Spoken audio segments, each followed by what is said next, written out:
Hace más de medio siglo, futurólogos, sociólogos y economistas conjeturaron acerca de una sociedad en la que las máquinas se harían cargo de las tareas más pesadas y repetitivas, teniendo como consecuencia una reducción de la jornada laboral que permitiría a las personas ocupar su tiempo en actividades de ocio. Salta a la vista que el planteamiento de la reducción de la jornada laboral en pos de una sociedad más liberada del trabajo hasta ahora no ha sido tal bajo el marco del modo de producción capitalista, debido a que parece entrar en contradicción con sus propias leyes y tendencias.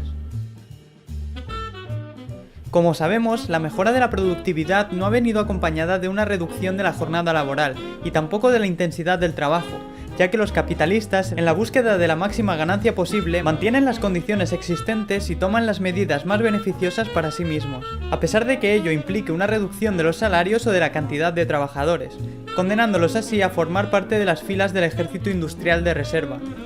En este caso, hemos visto cómo el proletariado ha sido desplazado, debido a que su trabajo ya no parece ser esencial en la producción, provocando un gran desempleo estructural.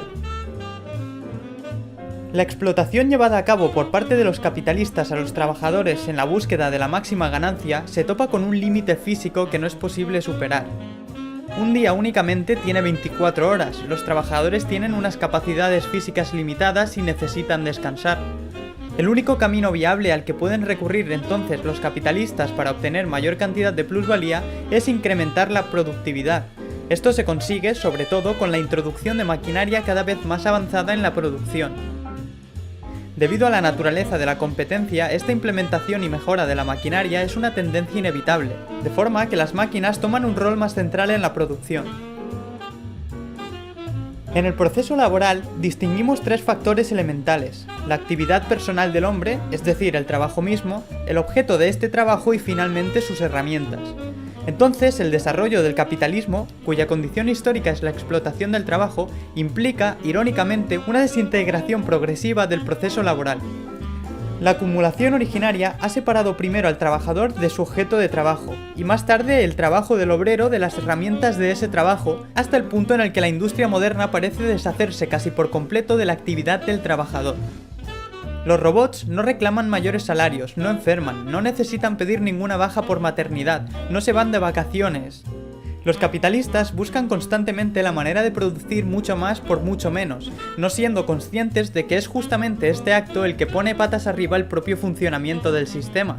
El aumento de la cantidad de trabajadores desempleados o en situaciones cada vez más precarias provoca al mismo tiempo que dichos trabajadores no puedan comprar las mercancías vendidas por los capitalistas, es decir, que no puedan comprar las mercancías que ellos mismos producen.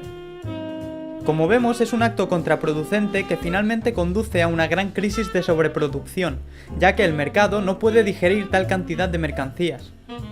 La tecnología aplicada a la producción reduce el valor del trabajo, debido a que se reduce el tiempo de trabajo socialmente necesario para producir cada mercancía. En ocasiones, como consecuencia de la automatización, surgen trabajos nuevos, como puede ser el de los ingenieros o programadores, cuyo valor creado es superior al de los trabajadores que reemplazan. En este punto cabe preguntarse, ¿cómo explica Marx que las máquinas no generen valor? ¿Sigue estando vigente esta postura? ¿Esto también incluye a las máquinas más avanzadas? Para entender el argumento de Marx sobre por qué las máquinas no generan valor, primero tenemos que especificar la relación que existe entre la ganancia y la plusvalía. La ganancia es el excedente de ingresos obtenidos por el capitalista a partir de la inversión en todo el capital global, capital constante y capital variable. La plusvalía es el excedente de trabajo que el capitalista no le paga al trabajador, de forma que la plusvalía se convierte en la ganancia. Podemos entender entonces que la ganancia es la forma metamorfoseada de la plusvalía. La cuestión es, ¿por qué consideramos únicamente la fuerza del trabajo como única fuente de plusvalor? Marx considera que las materias primas y las máquinas únicamente son capaces de transferir el valor que se ha objetivado en ellas previamente, de forma que no son capaces de generar nuevo valor. El insumo que se utiliza en la producción se consume y transfiere su valor en tanto que va degradándose como valor de uso para pasar a formar parte del nuevo valor de uso. En el caso de las máquinas ocurre del mismo modo, solo que su degradación como valor de uso, también conocido como devaluación, es más gradual. El secreto del plusvalor consiste en que el salario real ha de intercambiarse a razón de una tasa inferior a la de la productividad del trabajo. De ello se deriva entonces que la ganancia del capital nace de la explotación de la fuerza de trabajo. Es pues la fuerza de trabajo la mercancía que han de vender los trabajadores a fin de poder perpetuar su existencia y la de su familia. Los trabajadores desposeídos no solo de sus medios de producción, sino también de sus medios de vida, han de ofrecer libremente en el mercado la única mercancía que poseen, su fuerza de trabajo, a cambio de un salario equivalente a los bienes necesarios para su subsistencia. Pero supongamos ahora que se crea una máquina por 100 unidades de valor, que más tarde produce 1000 unidades de valor en mercancías. ¿Por qué no se puede decir en este caso que el capitalista gana aquí 900 unidades de valor? En este ejemplo hay 900 unidades de ganancia y 0 unidades de plusvalía. Esto puede ocurrir. Pero en el contexto dinámico de una economía capitalista no será así por mucho tiempo. La razón lógica de esto es muy simple. Otros capitalistas competirán con el propietario de esta máquina increíblemente eficiente. Muchos comenzarán a comprarlas o producirlas por sí mismos. A su vez, el valor de la mercancía que se produce caerá a medida que se produzcan más y más unidades a menor precio. El precio de la mercancía no puede mantenerse en 900 unidades en un mercado competitivo, porque alguien estará dispuesto a cobrar 800. El precio bajará y bajará hasta que la ganancia se acerque a cero. Entonces, podemos entender que las innovaciones técnicas son una fuente temporal de renta para el innovador. A medida que la tecnología se adopta ampliamente, la competencia aumenta, la renta disminuye y la tasa de ganancia se reduce hasta alinearse con las tasas de explotación. La brecha o el distanciamiento entre la plusvalía y la ganancia está relacionada con una desconexión más general entre el valor y el precio. Tratar de entender exactamente cómo los precios se relacionan con los valores se denomina comúnmente en la teoría marxista como el problema de la transformación, que por cierto aquí arriba tenéis los vídeos que hicimos sobre este asunto. Por esto último decimos que la plusvalía y la ganancia no son exactamente lo mismo, sino que la ganancia es la forma metamorfoseada de la plusvalía. A pesar de lo mencionado, es notable que la maquinaria moderna tiene una fuerza productiva desproporcionada en comparación al tiempo de trabajo que ha sido necesario para su construcción. Esto hace que sea evidente el hecho de que con el desarrollo de la gran industria se ha producido un cambio entre la relación del trabajador y la máquina, de forma que el trabajador deja de ser el actor principal en el proceso de producción y va tomando cada vez más un papel de supervisión, interpretación de información, análisis de datos y mantenimiento de las máquinas. Siguiendo este artículo de Paul Mason, observamos que Marx en su fragmento sobre las máquinas ya intuía que en una economía así, la principal fuerza productiva sería la información. Esto quiere decir que la organización y el conocimiento general de la sociedad hacen una mayor contribución al poder productivo que el mero trabajo de fabricar y hacer funcionar las máquinas. Llegados a este punto, el conocimiento social general, designado por Marx como General Intellect, se ha convertido en una fuerza de producción.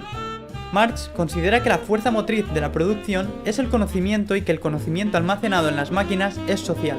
Por tanto, una vez que el conocimiento se convierte en fuerza productiva, superando ampliamente el trabajo concreto empleado en crear una máquina, la gran cuestión se convierte no en la de los salarios frente al beneficio, sino la de quien controla el poder del conocimiento. El capitalismo de este tipo se ve forzado a desarrollar el poder intelectual del trabajador, por lo que la tendencia debería ser precisamente la de reducir las horas de trabajo, dejando así tiempo a los trabajadores para desarrollar sus talentos artísticos y científicos fuera del trabajo, algo que en ese caso será esencial para el propio modelo económico. ¿Pero esto acaso está ocurriendo? A pesar de que ya vemos algunas noticias y tímidas sugerencias sobre la jornada laboral de 6 horas o la semana laboral de 4 días, esto, de ocurrir, será un proceso gradual y desigual entre industrias y es complicado saber si los nuevos trabajos que surgirán compensarán a largo plazo la gran masa de trabajos perdidos por la automatización. Todo apunta a que no será así. ¿Deberíamos hablar, llegados a este punto, de la renta básica universal? ¿Colapsará el capitalismo por la contradicción existente entre las fuerzas productivas y las relaciones sociales? Finalmente, podemos reducir estas incógnitas en una más elemental. ¿Será capaz el capitalismo de poner el conocimiento tecnológico y la ciencia al servicio del ser humano? Nuestra experiencia y la propia realidad nos responden negativamente. El cambio climático, la contaminación, las epidemias, las crisis, la especulación y la agudización de las contradicciones más elementales del capitalismo pintan un futuro incierto y poco esperanzador, en el que la única alternativa viable que se nos presenta es el socialismo. Una forma de organizar la sociedad que nos permitirá utilizar todo el potencial de las máquinas con el objetivo de llevar a cabo un desarrollo sostenible y liberar cada vez más al ser humano del trabajo, ampliando así la cantidad de tiempo para la realización personal.